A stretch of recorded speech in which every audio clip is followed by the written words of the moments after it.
নমস্কার, শুভ সন্ধ্যা। শাশ্বতী সিনহা টক্সে আপনাদের সবাইকে স্বাগত। আজ শুরু করতে যাচ্ছি একটি নতুন গল্প, বিভূতিভূষণ বন্দ্যোপাধ্যায়ের দুই বাড়ি। একদম অন্য স্বাদের একটি গল্প পড়তে যাচ্ছি। মনে হচ্ছে আমার আগে পড়া নেই, আপনাদের সঙ্গে আমিও পড়ব। গল্প ভালো লাগলে চ্যানেলটিকে সাবস্ক্রাইব করে পাশে থাকবেন। শুরু করি। প্রথম পর্ব, নাম রামতারণ চৌধুরী। রামতারণ চৌধুরী সকালে উঠিয়া বড় ছেলে নিধুকে বলিলেন, নিধে, একবার হরিবাগদির কাছে গিয়ে তাগাদা করে দেখ দেখি, আজ কিছু না আনলে একেবারেই গোলমাল। নিধুর বয়স 25, এবার সে মোক্তারি পরীক্ষা দিয়া আসিয়াছে, সম্ভবত পাশও করিবে। বেশ লম্বা দোহারা গড়ন, রং খুব ফর্সা না হইলেও তাহাকে এ পর্যন্ত কেউ কালো বলে নাই। নিধু কি একটা কাজ করিতেছিল, বাবার কথায় আসিয়া বলিল, সে আজ কিছু দিতে পারবে না। দিতে পারবে না তো আজ চলবে কি করে? তুমি বাবু একটা উপায় খুঁজে বার করো, আমার মাথায় তো আসছে না। কোথায় যাব বলুন না বাবা। একটা উপায় আছে, ও পাড়ার গোসাই খুড়োর বাড়িতে গিয়ে ধার চেয়ে আনি না হয়। সেইখানে বাবা আর গিয়ে কাজ নেই, তুমি একবার বিন্দু পিসির বাড়ি যাও দেখি। গ্রামের প্রান্তে গোয়ালপাড়া। বিন্দু গোয়ালিনীর ছোট্ট চালাঘরখানি গোয়ালপাড়ার একেবারে মাঝখানে। তাহার স্বামী কৃষ্ণ ঘোষ এই গ্রামের মধ্যে একজন অবস্থাপন্ন লোক ছিল। বাড়িতে 7-8টা গোলা, পুকুর, প্রায় 100-র কাছাকাছি গরু ও মহিষ। কিছু তেজারতি কারবারও ছিল সেই সঙ্গে। দুঃখের মধ্যে ছিল এই যে কৃষ্ণ ঘোষ নিঃসন্তান। অনেক পূজা মানত করিয়াও আসলে কোনো ফল হয় নাই। সকলে বলে স্বামীর মৃত্যুর পরে বিন্দুর হাতে প্রায় 1000-5 টাকা পড়িয়াছিল। বিন্দুর উঠানে দাঁড়াইয়া নিধু ডাকিল, ও পিসি, বাড়ি আছো? বিন্দু বাড়ির ভিতর বাসন মাজিতেছিল। ডাক শুনিয়া আসিয়া বলিল, কে গা? ও নিধু। কি বাবা, কি মনে করে? বাবা পাঠিয়ে দিলে? কেন বাবা? আজ খরচের বড় অভাব আমাদের, কিছু ধার না দিলে চলছে না পিসি। বিন্দু বিরক্ত মুখে পিছন ফিরিয়া প্রস্থানোদ্যত হইয়া বলিল, ধার নিয়ে বসে আছি তোমার সকালবেলা, গায়ে শুধু ধার দেও আর ধার দেও। টাকাগুলো 12 ভূতে দিয়ে না খাওয়ালে আমার আর চলছে না যে। হবে না বাপু, ফিরে যাও। নিধু দেখিল এই বুড়ি অদ্যকার সংসার চলিবার একমাত্র ভরসা। এ যদি এভাবে মুখ ঘুরাইয়া চলিয়া যায়, তবে আজ সকলকে উপবাসে কাটাইতে হইবে, ইহাকে যাইতে দেওয়া হইবে না। নিধু ডাকিল, ও পিসি, শোনো, একটা কথা বলি। না বাপু, আমার এখন সময় নেই। একটা কথা শোনো না। বিন্দু একটু থামিয়া অর্ধেকটা ফিরিয়া বলিল, কি বল না। কিছু দিতে হবে পিসি, নইলে আজ বাড়িতে হাঁড়ি চড়বে না, বাবা বলে দিয়েছে। হাঁড়ি চড়বে না তো আমি কি করব? এত বড় বড় ছেলে বসে আছো চৌধুরী মশাইয়ের, টাকা পয়সা আনতে পারো না? কি হলে হাঁড়ি চড়ে? 1 টাকার কমে চড়বে না পিসি। টাকা দিতে পারবো না, ধামা নিয়ে এসো, 2 কাঠা চাল নিয়ে যাও।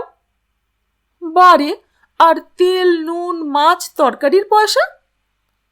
চাল জোটে না, মাছ তরকারি, লজ্জা করে না বলতে? 4 আনা পয়সা নিয়ে যাও আর 2 কাঠা চাল। যাগে পিসি, দাও তুমি 8 আনা পয়সা আর চাল। বিন্দু মুখ ভারী করিয়া বলিল, তোমাদের হাতে পড়লে কি আর ছাড়ান কাড়ান আছে বাবা? যথা সর্বস্ব না শুষে নিয়ে এ গায়ের লোক আমায় রেহাই দেবে কখনো? যাও, তাই নিয়ে যাও, আমায় এখন ছেড়ে দেও যে বাঁচি।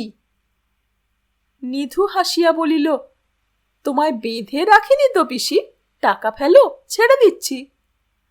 বিন্দু সত্যিই বাড়ির ভিতর হইতে একটা টাকা আনিয়া নিধুর হাতে দিয়া বলিল, যাও, এখন ঘাট থেকে নেমে যাও বাপু, যে আমি বাঁচি। নিধু হাসিয়া বলে, তা দরকার পড়লে আবার ঘাড়ে এসে চাপবো বই কি। আবার চাপলে দেখিয়ে দেব মজা, চেপে দেখ কি হয়। নিধু বাড়ি আসিয়া বাবার হাতে টাকা দিয়া বলিল, বিন্দু পিসির সঙ্গে একরকম ঝগড়া করে টাকা নিয়ে এলাম বাবা, এখন কি ব্যবস্থা করা যাবে। পিতা পুত্রের কথা শেষ হয় নাই, এমন সময় পথের মোড়ে গ্রামের ছনু জেলেকে মাছের ডালা মাথায় যাইতে দেখা গেল। রামতারণ হাঁক দিলেন, ও বাবা ছনু, শুনে যা, কি মাছ? ও ছনু। ছনু জেলে ইহাদের বাড়ির ত্রিসীমা ঘেঁষিয়া কখনো যায় না। সে বহু দিনের তিক্ত অভিজ্ঞতা দিয়া বুঝিয়াছে এ বাড়িতে ধার দিলে পয়সা পাইবার কোনো আশা নাই। আজ রামতারণের একেবারে সামনে পড়িয়া বড় বিব্রত হইয়া উঠিল। রামতারণ পুনর্বার হাঁক দিলেন, ও ছনু, শোনো বাবা, কি মাছ?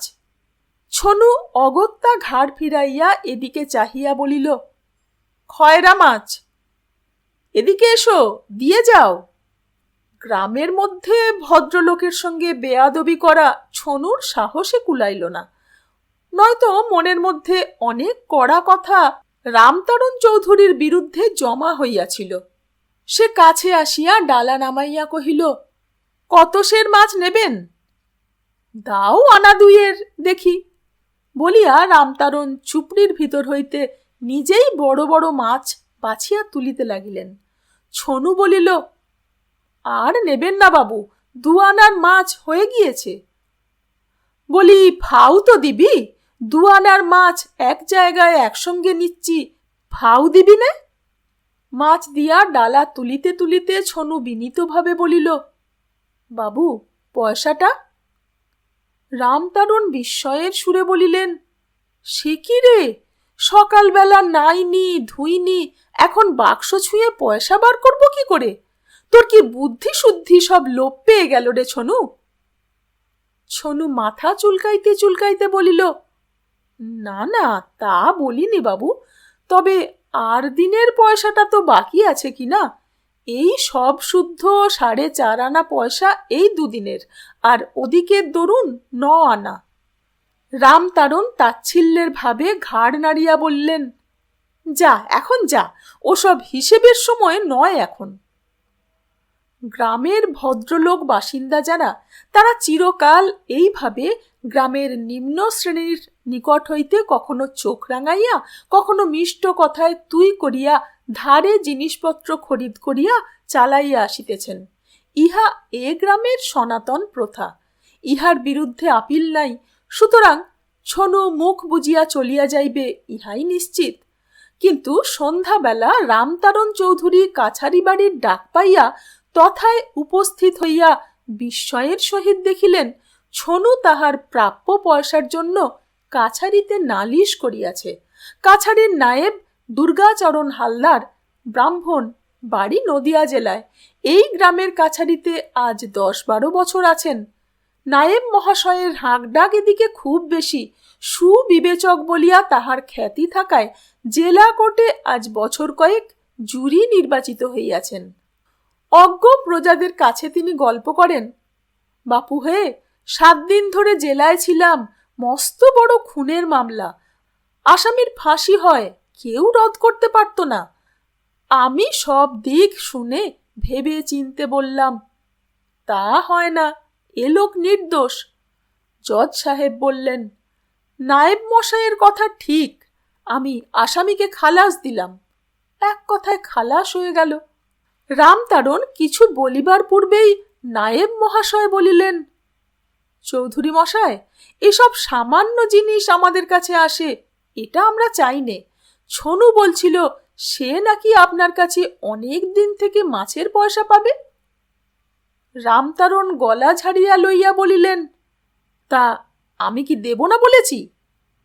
না, তা বলেননি, কিন্তু ও বেচারাও তো গরিব, কতদিন ধার দিয়ে বসে থাকতে পারে? 2-1 দিনের মধ্যে শোধ করে দিয়ে দিন। আচ্ছা যা ছনু, তোর হয়ে গেল, তুই যা।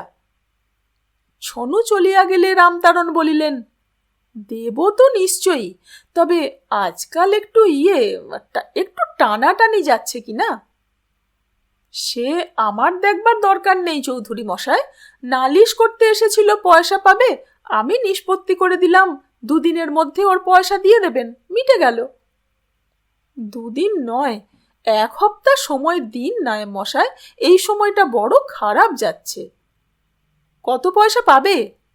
দাঁড়ান, 12.5 আনা মোট বোধ হয়। এই নিন একটা টাকা, ওর দাম চুকিয়ে দিন। ও ছোট লোক, একটা কড়া কথা যদি বলে, ভদ্রলোকের মানটা কোথায় থাকে বলুন তো? ওর দেনা শোধ করুন, আমার দেনা আপনি যখন হয় শোধ করবেন। রামতারণ হাঁপ ছাড়িয়া বাঁচিলেন। হঠাৎ তার মনে হইল নায়েব মশাইকে তাহার সংসারের সব দুঃখ খুলিয়া বলেন, নায়েব মশাই, কি করব, বড় কষ্টে পড়েছি। দুবেলা খেতে অনেকগুলি পুষি, বড় ছেলেটি সবে পাশ করেছে, এখনো কিছু রোজগার করে না। আমি বুড়ো হয়ে পড়েছি, জমি জমাও এমন কিছু নেই, আপনি তো জানেন। যা সামান্য আছে তাতে সংসার চলে না। এই সব কারণে অনেক হীনতা স্বীকার করতে হয়, নইলে সংসার চলে না নায়েব মশাই। মনে মনে এই কথাগুলি কল্পনা করিয়া রামতারণের চক্ষে জল আসিল। মুখে অবশ্য তিনি কিছু বলিতে পারিলেন না, নায়েব মশাইকে নমস্কার করিয়া চলিয়া আসিলেন। এমন অপমান তিনি জীবনে কখনো হন নাই।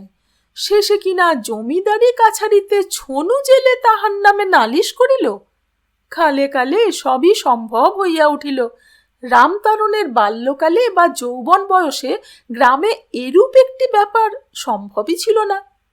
সেদিন আর নাই। নিধু পিতার পদধূলি লইয়া বলিল, তাহলে যাই বাবা। রামতারণের চোখে জল আসিল। বলিলেন, এসো বাবা, সাবধানে থেকো, যা তা খেও না। আমি যদুবাবুকে লিখে দিলাম, তিনি তোমাকে দেখিয়ে টেখিয়ে দেবেন, সুলুক সন্ধান দেবেন। অত বড় লোক যদিও আজ তিনি, এক সময়ে দুজনে একই বাসায় থেকে পড়াশোনা করেছি। তিনিও গরিবের ছেলে ছিলেন, আমিও তাই। গাড়ি যেন একটু সাবধানে চালিয়ে নিয়ে যায়, দেখো। কথাটা ঠিক বটে, তবে রামতারণ যে গরিব সেই গরিবই রহিয়া গিয়াছেন। যদু বাড়ুজ্যে আঙুল ফুলিয়া কলাগাছ হইয়া খ্যাতি, প্রতিপত্তি, বিষয় আশয় এবং নগদ টাকায় বর্তমানে মহকুমা আদালতের মোক্তারবারের শীর্ষস্থানীয়। যদু বাড়ুজ্যের বাড়ি প্রাসাদোপম না হইলেও নিতান্ত ছোট নয়। যে সময়ের কথা হইতেছে তখন সারা টাউনের মধ্যে অমন ফ্যাশনের বাড়ি একটিও ছিল না। আজকাল অবশ্য অনেক হইয়াছে। নিধু ফটকের সামনে গরুর গাড়ি দেখিয়া কম্পিত পদে উঠান পার হইয়া বৈঠকখানাতে ঢুকিল। মহকুমার টাউনে তার যাতায়াত খুবই কম, কারণ সে লেখাপড়া করিয়াছে মামা বাড়ির দেশ ফরিদপুরে। যদু বাড়ুজ্যে মহাশয়কে সে কখনো দেখে নাই। সকালবেলা পশারওয়ালা মোক্তার যদু বাড়ুজ্যের সেরেস্তায় মক্কেলের ভিড় লাগিয়াছে। কেহ বৈঠকখানার বাহিরের রোয়াকে বসিয়া তামাক খাইতেছে, কেহ কেহ নিজ সাক্ষীদের সঙ্গে মকদ্দমা সম্বন্ধে পরামর্শ করিতেছে। নিধু ভিড় দেখিয়া ভাবিল, ভগবান যদি মুখ তুলিয়া চান তবে তাহারও মক্কেলের ভিড় কি হইবে না। যদুবাবু সামনেই নথি পড়িতেছিলেন। নিধু গিয়া তাহার পায়ের ধুলা লইয়া প্রণাম করিল। যদুবাবু নথি হইতে মুখ তুলিয়া বলিলেন, কোথা থেকে আসা হচ্ছে? আগে আমি কুড়ুলগাছির রামতারণ চৌধুরীর ছেলে। এবার মোক্তারি পাশ করে প্র্যাকটিস করব বলে এসেছি এখানে। বাবা আপনার নামে একটা চিঠি দিয়েছেন। যদুবাবু একটু বিস্ময়ের সুরে বলিলেন, রামতারণের ছেলে তুমি? মোক্তারি পাশ করেছো এবার? লাইসেন্স পেয়েছো? আগে হ্যাঁ। বাসা ঠিক আছে? কিছুই ঠিক নেই। আপনার কাছে সোজা আসতে বলে দিলেন বাবা। আমাদের অবস্থা সব তো জানেন। যদুবাবু চিন্তিতভাবে বলিলেন, তাই তো, বাসা ঠিক করনি? তোমার জিনিসপত্র নিয়ে এসেছো নাকি? কোথায় সেসব? আগে গাড়িতে রয়েছে।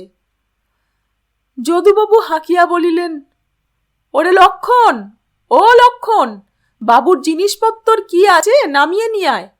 বাবাজি, তুমি এখানেই এবেলা খাওয়া দাওয়া করো, তারপর যা হয় ব্যবস্থা করা যাবে। নিধু বিনীতভাবে জানাইল যে সে বাড়ি হইতে আহার আদি করিয়াই রওয়ানা হইয়াছে। এত সকালে? এর মধ্যে খাওয়া দাওয়া শেষ? রাত থাকতে উঠে না খেলে তো তুমি কুড়ুলগাছি থেকে এতটা পথ গরুর গাড়ি করে আসতে পারোনি? আগে মা বললেন দধি যাত্রা করে বেরুতে হয়, তাই ঘরে পাতা দই দিয়ে দুটো ভাত খেয়ে ভোরবেলা। তা বটে, তবে কথা কি জানো বাবা, সব বরাত। ও দধি যাত্রাও বুঝিনে, কিছুই বুঝিনে। বরাতে না থাকলে দধি যাত্রা কেন, তোমার ও ঘোল যাত্রা মাখন যাত্রাতেও কিছু করার জো নেই, বুঝলে বাবা। কথা শেষ করিয়া যদু বাণুজ্যে চারিপাশে উপবিষ্ট মুহুরী ও মক্কেল বৃন্দের প্রতি সগর্ব দৃষ্টি ঘুরাইয়া আনিলেন। পরে আবার বলিলেন, এই মহকুমায় প্রথম যখন প্র্যাকটিস করতে এসেছিলাম সে আজ ৩৫ বছর আগেকার কথা। একটা ঘটি আর একটা বিছানা সম্বল ছিল, কেউ চিনত না। শ্যাম সাউদের খড়ের বাড়ি ৩ টাকা মাসিক ভাড়ায় ১ বছরের জন্য নিয়ে মোক্তারি শুরু করি। তারপর কত এলো কত গেল আমার চোখের সামনে, আমি তো এখনো যা হোক টিকে আছি। একজন মক্কেল বলিল, বাবু, আপনার সঙ্গে কার কথা? আপনার মতো পসার জেলার কোর্টে কজনের আছে? অনেকেই মোক্তারবাবুর মন জোগাইবার জন্য এ কথায় সায় দিল। যদু মোক্তার নিধুর দিকে চাহিয়া বলিলেন, বাবাজি, সারা পথ গরুর গাড়িতে এসেছ, তোমাদের গ্রাম তো এখানে নয়, সেখানে যাওয়ার চেয়ে কলকাতায় যাওয়া সোজা। একটু বিশ্রাম করে নাও, তারপর কথাবার্তা হবে এখন বিকেলে। মহকুমার টাউন থেকে কুড়ুলগাছি ৫ মাইল পথ। নিধু মাঝে মাঝে ম্যালেরিয়ায় ভোগে, স্বাস্থ্য তত ভালো নয়। এইটুকু পথ আসিয়াই সত্যই সে ক্লান্ত হইয়া পড়িয়াছিল। যদু বাণুজ্যের বৈঠকখানায় ফরাসের উপর শুইবা মাত্র সে ঘুমাইয়া পড়িল। বৈকালের দিকে যদুবাবু কোর্ট হইতে ফিরিলেন। গায়ে চাপকান, মাথায় সামলা, হাতে একতাড়া কাগজ।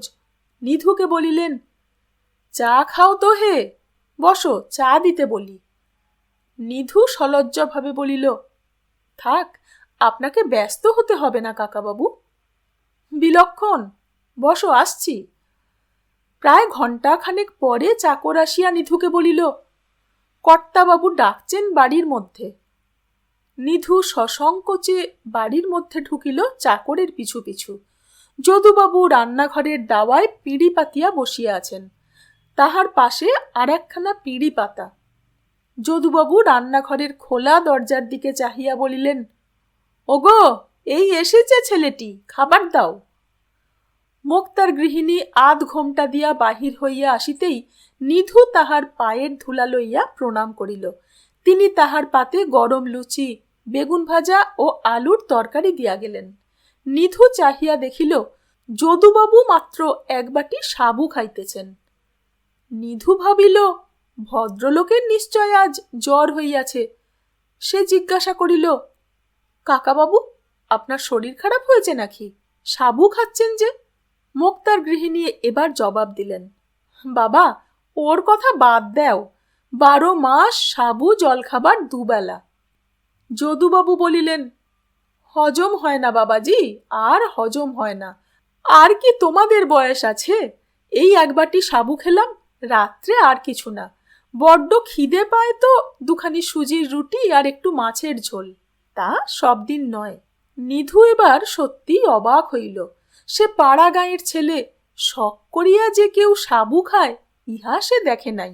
তাহার বাবাও তো যদুবাবুর সমবয়সী, তিনি এখনো যে পরিমাণে আহার করেন যদুবাবু দেখিলে নিশ্চয়ই চমকাইয়া যাইবেন। জলযোগের পরে বাহিরের ঘরে আসিতেই চাকর ফর্সিতে তামাক সাজিয়া দিয়া গেল। যদুবাবু তামাক টানিতে টানিতে বলিলেন, তারপর একটা কথা জিজ্ঞেস করি বাবাজি, কিছু মনে করো না। মোক্তারি করতে এলে সঙ্গে কত টাকা এনেছ? নিধু প্রশ্নের উত্তর ভালো বুঝিতে না পারিয়া বলিল, আজ্ঞে টাকা? কিসের টাকা? বসে বসে খেতে হবে তো, খরচ চালাতে হবে না? আজ্ঞে তা বটে, টাকা সামান্য কিছু, মানে হাতে আছে কিছু, চাল এনেছি 10 বাড়ি থেকে, তাই খাবো। যদুবাবু হাসিয়া বলিলেন, বাবাজি, একেই বলে ছেলে মানুষ। 10 চাল তোমার বাবা তোমার সঙ্গে পাঠিয়ে দিয়েছেন খাবার জন্যে, অর্থাৎ এই চাল কটা ফুরোবার আগেই তুমি রোজগার করতে আরম্ভ করে দেবে, এই কথা তো? আজ্ঞে হ্যাঁ, তা বাবা সেই ভেবেই দিয়েছেন। নিধু সব কথা ভাঙিয়া বলিল না। 1 টাকার ধান ধারে কিনিয়া আনিয়া নিধুর সৎমা চালগুলি কাল সারা বিকেল বেলা ধরিয়া ভানিয়া কুটিয়া তৈরি করিয়া দিয়াছেন। নিধুর আপন মা নাই, আজ প্রায় 15-16 বৎসর পূর্বে নিধুর বাল্যকালেই মারা গিয়াছেন। যদুবাবু বলিলেন, বাবা, খেজুর গাছ তেলপানা নয়, তোমার বাবা যা ভেবেছেন তা নয়। সেকাল কি আর আছে বাবাজি? আমরা যখন প্রথম বসি প্র্যাকটিসে, সে কাল গিয়েছে। এখন ওই কোর্টের অশ্বত্থ তলায় গিয়ে দেখো, একটা লাঠি মারলে 3টে মোক্তার মরে, কারো পসার নেই। আবার কেউ কেউ কোট প্যান্ট পরে আসে, মক্কেল কিছুতেই ভোলে না। নিধুর মুখে নিরাশার ছায়া পড়িতে দেখিয়া তিনি তাড়াতাড়ি বলিয়া উঠিলেন, না না, তুমি তা বলে বাড়ি ফিরে যাও, আমি তা বলিনি। ছেলে ছোকরা দমবে কেন? আমি বলছি কাজ খুব সহজ নয়, হঠাৎ বড়লোক হওয়ার কাল গিয়েছে, লেগে যাও কাজে, আমি যতদূর পারি সাহায্য করব, তবে 1 বছর কলসির জল গড়িয়ে খেতে হবে। আজ্ঞে, কলসির জল? তাই বাড়ি থেকে জমানো টাকা এনে খরচ করতে হবে বাবাজি, 10 চালে কুলুবে না। রাগ করো না বাবাজি, অবস্থা গোপন করে তোমাকে মিথ্যে আশা না দেওয়াই ভালো। আমি স্পষ্টবাদী লোক, বাসা ভাড়া দিতে পারবে কত? আগে 2-3 টাকার মধ্যে যাতে হয় তাই করে নেব, তার বেশি দেবার ক্ষমতা নেই। বাবার অবস্থা সব তো জানেন আপনি। যদুবাবু বলিলেন, আচ্ছা, সস্তায় একটা বাসা তোমায় দেখে দেব। এখন 2-4 দিন এখান থেকে কোর্টে যাতায়াত করতে পারবে অনায়াসেই, কিন্তু তাতে তোমার পসার হবে না। উকিল মোক্তার নিজের বাসায় না থাকলে সম্মান হয় না, তোমার ভবিষ্যৎটা তো দেখতে হবে। সেদিন যদুবাবু নিধুর জন্যে একটা ছোট বাসা 5 টাকা ভাড়ায় ঠিক করিয়া দিলেন। যদু বাণুজ্যের খাতিরে নিধু 2-1টি মক্কেল পাইতে আরম্ভ করিল। নিধু বড় মুখচোরা ও লাজুক, প্রথম প্রথম কোর্টে দাঁড়াইয়া হাকিমের সামনে কিছু বলিতে পারিত না। মনে হইত এজলাস শুদ্ধ মোক্তারের দল তাহার দিকে চাহিয়া আছে বুঝি। ক্রমে ক্রমে তাহার সে ভাব দূর হইল। যদুবাবু তাহাকে কাজকর্ম সম্বন্ধে অনেক উপদেশ দিলেন। বলিলেন, দেখো, জেরা ভালো না করতে পারলে ভালো মোক্তার হওয়া যায় না। জেরা করাটা ভালো করে শেখবার চেষ্টা করো। যখন আমি কি হরিহর নন্দী জেরা করব, তুমি মন দিয়ে শুনো, উপস্থিত থেকো সেখানে। নিধু কিন্তু এক বিষয়ে বড় অসুবিধায় পড়িল। যদুবাবুর সেরেস্তায় সকালে সে প্রায়ই উপস্থিত থাকিয়া দেখিত মক্কেলকে তিনি বড় মিথ্যা কথা বলিতে শেখান। আসামি, ফরিয়াদি বা সাক্ষীদের 3 ঘন্টা ধরিয়া মিথ্যা কথার তালিম না দিয়া তাহার কোনো মোকদ্দমা তৈরি হয় না। একদিন সে বলিল, কাকাবাবু, একটা কথা বলবো। কি বলো? ওদের অত মিথ্যা কথা শেখাতে হয় কেন? না শেখালে জেরায় মার খেয়ে যাবে যে। সত্যি কথা যা তাই কেন বলুক না? তাতে মোকদ্দমা হয় না বাবাজি। তাছাড়া অনেক সময় সত্যি কথাই ওদের বারবার শেখাতে হয়। শিখিয়ে না দিলে ওরা সত্যি কথা পর্যন্ত গুছিয়ে বলতে পারে না।